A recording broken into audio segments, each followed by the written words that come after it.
This segment brought to you by Kansas Wheat. Learn more at rediscoverwheat.org.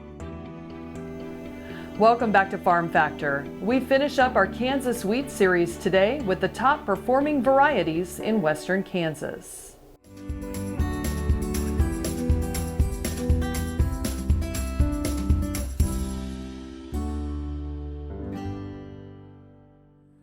And we're back, and we're going to talk a little bit now about some of the varieties that were top performing in the western half of Kansas. So, Romullo, what do we think about when we select varieties for this part of Kansas? Definitely performance will be on the top of our mind, right? They need to be strong and consistent performance, especially in western Kansas. We are not only looking for yield potential, but we're also looking for stability, right? Is that variety always going to give me at least something, or is it going to go towards the bottom in one year, towards the top in the other? So stability of yield is very important in western Kansas. But some more direct agronomic things that we are looking for are drought tolerance. If we look back in 2020 and how dry it was, it really shows why that's such an important trait in western Kansas.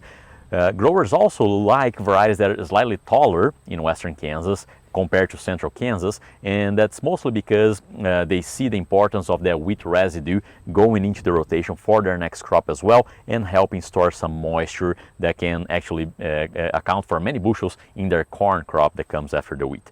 From an agronomic perspective, those would be the main things the growers are looking for in western Kansas. What about from the disease perspective, Kelsey? Sure, yeah. So on top of drought tolerance and height, it's really important in this part of Kansas to think about wheat streak mosaic tolerance. So you have either varieties that are resistant to the virus or varieties that are resistant to that wheat curl mite. So those are two important factors to consider. In terms of foliar diseases, stripe rust and leaf rust are probably the two top ones we want to think about. So selecting a variety with intermediate to good resistance would be a good way to protect the crop in this area. Or varieties that are more susceptible, we might have to be prepared to spray a fungicide in those high disease pressure years to really maximize yield potential. So what were some of the top varieties this year and in years past in this region? Some varieties are consistently performing well across the entire western Kansas. Others are more northwest or southwest Kansas. Some of those with consistent performance across the entire western portion of the state would be Joe. If you're looking for a white wheat, that's probably my go-to variety. We've also had KS Dallas perform extremely well during these last few years there, consistently over-yielding Tatanka, which is also another very good variety for that region.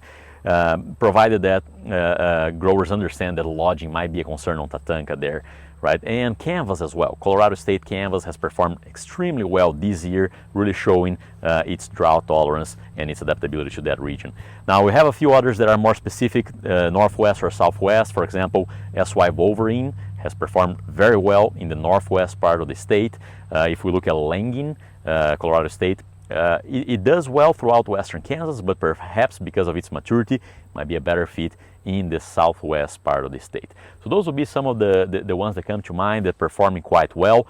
Always remember to look at the K-State trials, right, and make sure that you understand the variety performance in that entire region, not only 1 year, but 2 and 3 years in a row, and take a look at more options that you might have in several of the resources that we have available.